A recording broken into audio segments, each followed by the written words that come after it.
Whaftai lau whionga I le whongwhetalai mo le awanoa. Manatu e tō muli so mātou awanoa no mātou komite o tupe. Peitai. Ia. Ono le ua tau tulituli so tātou taimi. Ia malia e whenua il whinangalo. Ia le la a matatu ia mātou komite o tupe ono le no fua il tātou mota. Sao noa. Mawalo awanoa. Ua lilinga o le whongakia. Ua pau foi kua au mfomara. E ua kau whaisungu I au le langa. E au te mua I taia le vai a whei mau ka paku li al ka. Mau whapoi whaila mea. E ua pa ia el mauka kia whau. O le mauka e li po ia il tō wha. E ua se manuia o Samoa.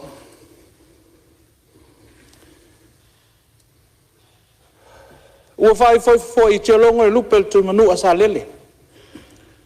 Lele ua tu I le klima, tu I le tula. Tali sua I nei lei al na whanua. Ai tali a solo le tamalo whaneta. Al vi inga mal whaftai I le tua. O le ona le malosi o malava. O le pule au au I le langi. A toa mal nei la langi. E ua ua furi whao le wao mala. Ai la langa le wao manu. Tātou whailoa I fo I maunga o au ai leo maunga liu lau mea. I le soifua mantafi ma le soifua lau le lei. Ono le alofa whaawau o le tāpau sidi le langi. Vi ele li. O la alfai salamo lo wanga ngai whamanu atu I ai o. O mea o mafo I o I tonu I atea. Whamanu I lona swafa pa ia. Whatalofa I lau a whionga I leo mamalu le tātou malo ma lau masiofu. Sui o le whono sui tofia ma o tau whalitua. Ai au na tofia le tua. O lo whawhale le malu mu whawhale turuia. O lo whapunga whaulia. I so se nuu ma so se whioanga. O lo whanono manu maturi vai le au ma le pō. Ina se ia ae ma le manuia le whato whala inga. Au whea ngai il pale mene o Samoa mana upwhai. Lau a whionga le whong whetalai. O te whatalo whatu I lau a whionga. Ai maisio le sui whong whetalai. E whio lau a whionga il pale mia le tātou malo. Lau a whionga le tai whiriwhilia. Po lau a whionga I la auli al mani etoa. Po lata I vau fosi smik. Whio lau a whionga le sui pale mia. Lau a whionga Buripola ana rosa. Le e papa au ato a whionga I minsta. Ai maisio al mamalu o minsta langulangu. Da whiwhio mai o ulu o matanga luenga. Maisio o ofisa mamalu. Maisio fo I o le mamalu ma le paia o Samoa. Ua mawhai o na au whanga poto I le Yesu. E moli mawina le lauli li wina o le tuala le tupe. O lo ta oto I luma mea nei. Lau o whionga I whailau tusi o le whono. Malo malu o le ofisa o le whono. Whatalo whatu. O te whatalo whatu fo I nai o tātou ta māma, nai o tātou tina. O lo tapu ai mai, mai maota malawa. E mai se le paia o tupu mai. Paia o ainga matama o tama mainga. Le usonga atu mua mapule I to au maala tau. O lo lātou tapu ai mai maota malawa. O lo aula al murila. Ma pōl whala. Ina ia e mal manuia le whato whala inga lan palemene le Yesu. Whatalo whatu I so se sa moa I atu nui mamao maua mai le nei whono. Le ngata upena whailangi. Ia o so se ala leo lava. Mai se foi o wō ma inga. Whaftai le talo mai. Lawa whionga le whong whetalai. O te whiawhia ne lava I sio I tū malo pele o ala tau e sifu. i le talo mai o sunga i au na tofia le tua. Mai se o lato faltua. O lo no ni manuia. Ma fa tu di vai ngawi yaso i le ao ma le po. Ina se ia manuia tupulanga lalo vaoa o sio tu maloa me se o Samoa atoa. Patalo fai se o tu malo pele. Mai lava i fa toa se ia pa ia si o savi. I le fio lau o fionga le usoli i mana lato tama. Lau fatalenga moe mausu ma lau fua yala. Ai ala lua saso lua o tatiti matoa ia fai o tama na ingoa. Le pa ia le ainga Samoa le oi le ainga malosi Samoa. Fa peta pa au ma inga. Mal fale upolu o tau finga. Ai ale, afi fio tapa au un falpea. A fio lau fionga se iuli le alo le mani antonga. Sula sunga te tuavele, sunga le lala mantua tala. Afi fio mai lau fitalenga forsa le fonga o papa, le urua i fonga o papa. Malu mai le ala taua. O pa ia mama malu o seo tu malo. O leo te titi ai. Ba o tiu ai. Ili maunta fono o Samoa. Whaifutai lau tapu inga. Seo tu malo pele. Ia se whailoa ni botu ngā afa le usu ngā fono ni Yesu. O le tasi nei tu malo e. Tele ai tu lisi e fia mai moa iai. Ele ngata o tu lisi e malanga mai atu no mao e taua o palalanga. E iai foi tu lisi o Samoa i atu no mao. Ia ma tu lisi lava i nei. Ai sea. Ele ngata i na lau le leo na lau whanu. E pa e sina lona o nione. E tele o na talatu. E tele o na mataanga. E tele foi o na tala i vai whanua. Pe ona sa noa sui o whalarupu. O i nei e tutupu mai ai le te leo, tala tuu le tatou malo. Le ala na e fia asia i pea, ma fia afe i ai turisi peita. E wha le tonu lona awala. Nau tu whaftai lau o whionga i palmia mal kapeneta. Te le i tau mua alo. Eo ia i le lau le anga o le awala e batu i ne ia fuuta e ta milo ane tau i whalarupu. Peita. Sa savali lava e lau o fionga ma le malu kapineta i nawa Yesu. Moli mauina, le tūlanga whale tono le awala. Ia ala taua, ia walata mali taimi e. Ia e te mapu ai. Tele ina whaina pa o ta vale se o tūmalo se tu lau le maunta. Ia ono le lau leanga le awala. Le awale pole ala taua. O lo ua i lunga le lenga le tato awala. Le ua i lunga le tenta.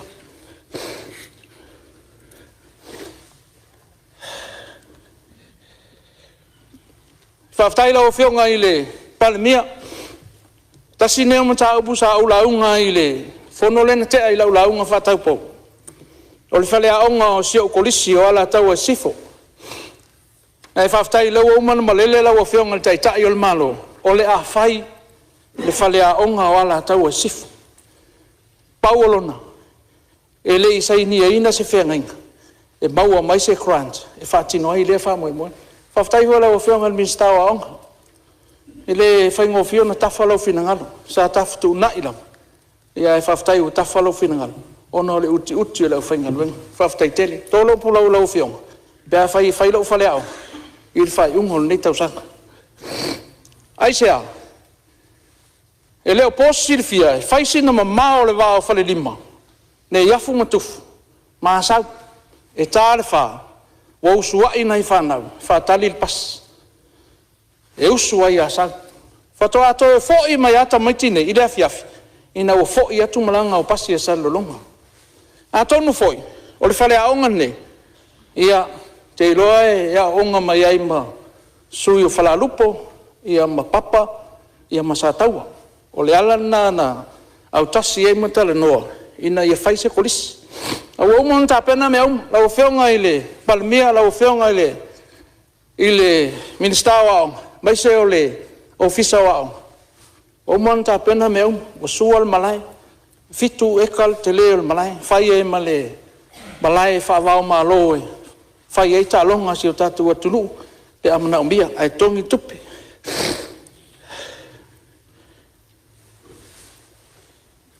Leo fionga le profeta lai. Ia, le foi le fai me fai se malo longa. Ala tau si fo la tua tula vanor te itai malo. Umori nga menga lan tār sanga. Mori sirfia. Le wala lea tufuta foe so so mfale lupo. Umana pasi tenda sport. Uma foi na matulu mor kapeneta. Ole la fai. Ele ulunga la lenga ole la fai. Awal mena laina manatul kapeneta e fia o ye. E fia lo tonu po lea fōringo awala ia. Ina wa watu le tenda sport ia tulanga lea. Ma e sa ofesiri leo lo vai esa vai. O lale umi e le ito e whaia awala ia. O va malusu tau sanga. E wala tufta foi som fala lupu male wala siutu. Ma ina alma fu anga na fina ngalol ka peneta e o fala ulor tato piri e sisa vai. Mo e vai. O tufuta foi. O se tasi o nuu e mata utia tala tu o Samoa. La eta tiai. Ilo ngā tonu le mūl vai luanga mwhala lupo. Ma le ala fo lina na mato wo o lava iai markape neta atoa. Tutuai mas tilo ile mea ua te tau na whai I tūlanga tau tulisi. O le mele ngata ile tā matufuta foe a ngā ilo ngai whalea lupo. E mata utia fo linga na o le lunga ne o penga ta whai langi Samoa ia tunu I whafo. The natural conservation o Samoa nei na. O nā fo lai fo linga na a mail fautuanga le LTA. E ua sona lo te ina le tūlanga I mea lo iai mata anga whanatula. Ia tū mau pēr mata whanga le leila iai le bao tūwhita foim whalea lupu. Ai whaina o awala tā I le vao le meo la lalai tangata. Ai teu wha a natula pēr meo lo iai mata anga ina ia tū mau pēr le lei. Pawal mea awane I o momo ai le lei whao neone ma whai ino atu tūlisi. E tau tino ai tūlanga whanatula mo tangata tūlisi. Sfun minute o mātou tutu le meo lo iai le vai luanga o matangi. Le ala upolu masavai, le vai sua toto, le ana na moe ai le tama, le me fono ai tu lou lava. O inao lo ta oto ai tala tu o Samoa. Talo fai. E ta te tau atuana al tonga vao le mena iai. Ma la fo mai fa tu tuanga la taua, o le o ta pena al fa moe moe. O le wa umano o tau tino e le suyo whalea lupo. Ea talo fai. E le eise a wala tā I lumo le tato nu talu na feola.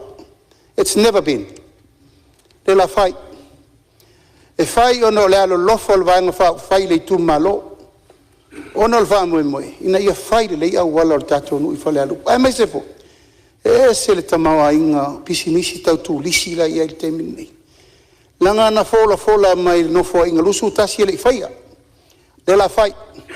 Alfa moe moe na la o fionga le li instala ngolango. Wa uma fo ina maasiasi ma le a fionga le ministawa onga. Lua onga leu fama nueina. I le grant le fai ilo fale onga le fai mautai le St. Paul. Sia onga lea na ave fa onga il tato fal pui pui. O mana maasiasi o la wai lima o le fionga le ministawa onga. Le saininga lo ia o le malilienga na fai fatasi el tato St. Paul moa onga I fonga. Ia mana onga lau fionga I le ala taua. Ai whaafitai umatu tawatu o manea le lafule mu o le mutia ma le vau. To anga moa le tato malai. I mwha solo le la wha solo atu langa luenga ntanga luenga wa onga. Awal whati nonga o le tato wa onga mo le ala taua. Ma le wha lalo. Malo whaftai rau whionga re, te tai on malo, ia, fia la ia le sui o ala tau e sifu tele mea la whai. Tura mai wha wawlau sauna. Whaftai rau whionga re. Ia, ma lia le sui o lo sauna o e se mea o fia sauna, e le sui o whalau, se mea fia wha sao, po se mea fia wha mamlamanga e sui o lo sauna? Ia lo fia wha mamlamanga ia ma le whaftai. Ona lo ta ua lo I tu malo. E sau noanga le li palamia. Ia, ona Maria whenua le sui o lo saunua a le o lo whau lawe o no le saunua ngar tai o le malo lai wha pula vaenga i o lai tali wha minsta ai a whai te fia whau lawe te taurana e whau lawe le sui o lo saunua le sui o ala tau e sifu Te fia whau lawe la. o ia saunua la o se mea fia wha sa o la whau lawe pe fia wha mamlama Mea fia wha malama. ia saunua mo se mea fia wha mamlama Ta oe le sui mamalu. O tala tu o te o Samoa, lo iai lea I tufta foi, ia mwhala lupo. Me fi wha sao. Te la I titia tu lava tala tu, lo ta ua I whala lupo. Levo lawa ta ua le fionga, le pale mia, le vā lea le sai. Leo lo o le vā whala lupo tufta foi, moni au. Me whala nai lea la yun fia wha sao atu, le wha whita I le ta ua mea nai mato nu e le mwhaina ave seina.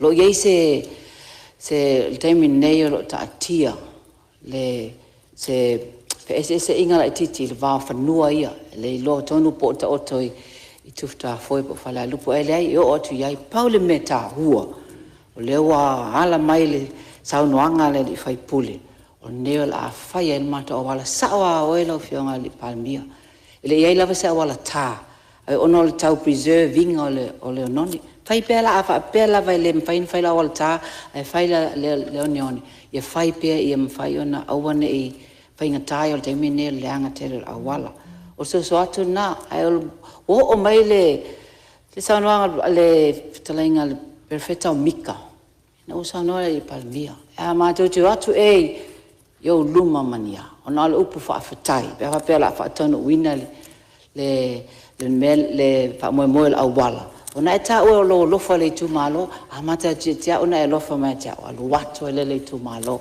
Pa ftai me la vanua no fianfo.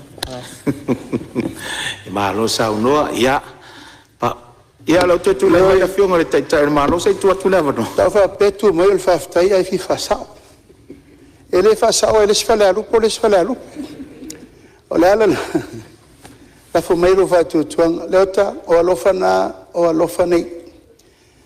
A fai wa ova ma le fa sul tau sanga le tau tua a e au penia mina I le malo a le fai le la fai ai sa na le fa ngalo a fi ai sona va tau tua na te malo tu lo lava au la ngona na o I foi a te ina o wa siasi fa to au alu le lo malanga fa pale mia ta lo fai alo fai tau tua fu toto lo tua ai le ia se o voltana fai ia la tatia le la fai lo tempo Ono il fa lo alo walta tu tu malo io to te tu na ia malo fa ftai no fionga te malo ia ala tau e sifo ma fale alupo ia tatu o staulanga mtoanga talo le tua tu sa yo vaenga ia tu lai mai ala tau e sifo e fa wa sa no e lo to ma vo lo time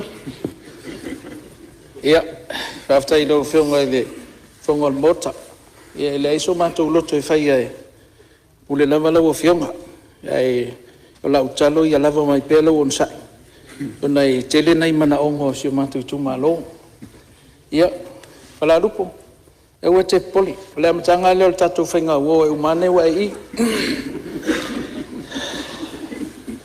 e o te atu ngalu o le lava u te longo pui ali matu itu matata le fenga malo ina ia afe ane le finangalo ale o e fa fonga mai ia le ua la fail ta wala ia staimi tatara noa ia monisi mea tu atu ai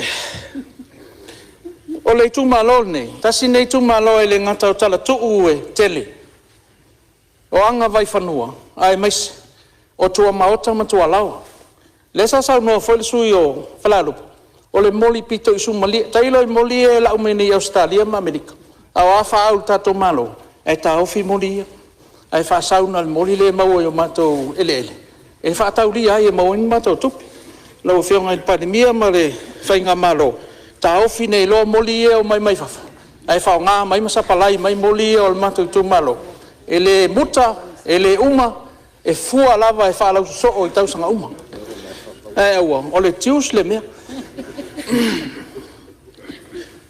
no o ele o sau tu lalo po sau tal sanga i la fionga al minsta fatoa tasine o mea o soifua ma o lai matua Yesu matu tu malo o le ava O mātou lea e sapalaia le ava. So si foi. O whaisina maualunga le tau o le pia i le nei vai taima le alkohol. Peitai, o le ava sa moa lea. Mai o i ala tau e sifo. O lea e watua iai si o tātou nai tangata lima vai o si o tātou antunu. Whamole lau o whionga ni minsta. Anto e maua mai ngai ma keti fo ngai whafo e whaalu e le ava sa moa. Ono le sa poloka. Ia, wa se lau pasene lau o whionga. Watu lau tolu pālota mo lau o whionga. Ia pea whai e toi te tala mai le ava. O te fia whaise leo ala tau e sifo lau whionga le whongwhitalai. I le tala le tupe. Whaftai tele. Whaftai lau whionga i le minista e ou tala le tupe. Lau whionga i le sui palemia e le selu atu i au whaiva alo filima. Mai se o matanga luenga o tupe. Ia, ma le tele o matanga luenga sa a putiputia ma whauwhauina nei tala le tupe. Ia o le tala le tupe nei. Se tala le tupe ese nei sa u mai moa, sa u matamata mai fafu. Ma u whalongolongo mai ei fafu. A le uo mai tono le palimene. O se tala le tupe uinga ese nei, lua olu ono, lua olu fitu, i le tātou vai tau. Lau whionga le whangwhatalai. Fia whamau nia sau tala. O nai mai lava i le whanau mai o le pepe tulou. Ia e tau lava i toi tangata. O le a whai wi wana ngaluenga i lalulangi nei. O lo maua na whamau nianga. E o i a inga o le autu o le tala le tupe le leo te vai e tui. O le whauinga inga le a inga. Le i luma lava. Au tasi i le ngafa tau li maina o ati na. Ma nei e fo i whauinga inga o le winga a inga. O lona winga. Ai o le mele au a whaasa lafai. Ma whaasa fua i le tala le tupe. Ina ia o lava. E o lava i le tangata o lo iai mana o ngatu mau o le tino. O le tangata ua o lo tapua i mai maota malawa. Ia o lo o te i whamanu yanga. E o lava i a inga lima vai e lenga fatia o na whawina ni whale. Ia o lea o atu whamanu yanga. Sa iai le tausanga lentea. Tolu se lau mun tupu pe fast food lima. Lea whainga o a inga. Sa ma whai o na o atu iai lea whamanu yanga. Au te whaftai. O lea o toi si i lei titi. Lona winga. Wa umana nofo i le whale ato apa na apa. Au te lole la whapi e toi mapiliki ma whamalama.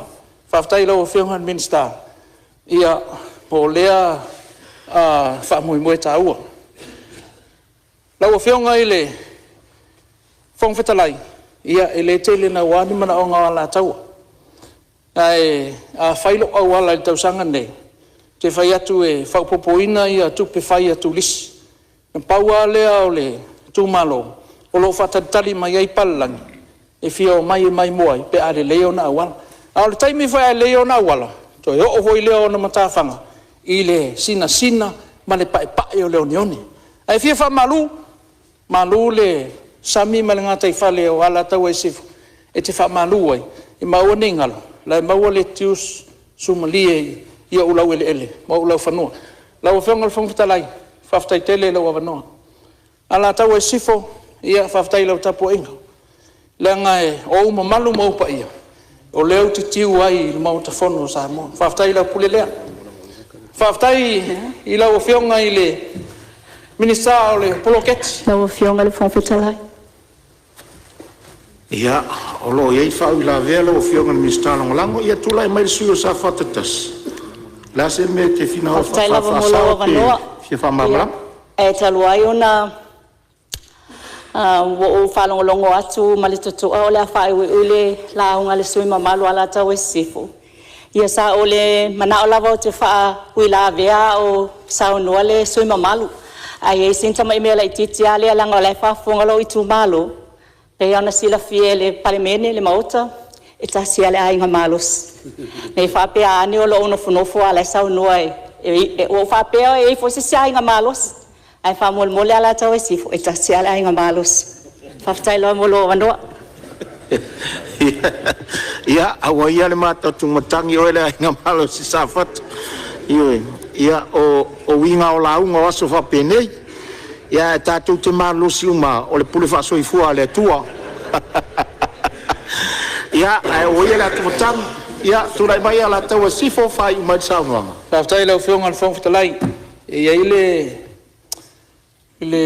le po na misa inisi o fine tulou ale na lafo i les fine le upu i les tulou ale fafongaanga sa moa malmot e se al molo kia e se molo tua ma losi patu ano e ma losi patua ai faftai tele ia o te langalanga winga le tala le tupe faftai tele lau whionga i le minista o le poloketi faftai matua au le lei fale a onga o se utu malo lai fafonga mai se matu utu malo e le toititi ala tala i se lau afena li pea o mai fale a onga o kesi ia vai ane fo ia ma toilet lai sa iai i le fale anga i se tulou mo along whanau e ta i ivas fulmon tupu afe na whau ai le fale le tau e tasi tolo pulo lau whionga whaftai fo le whasoa lima le lei ma le lufi ina o le tabao ainga o Samoa ua mo whai ai na whatino nei mea wa waso ia sa tele aina la lafo i nuu mafioanga ia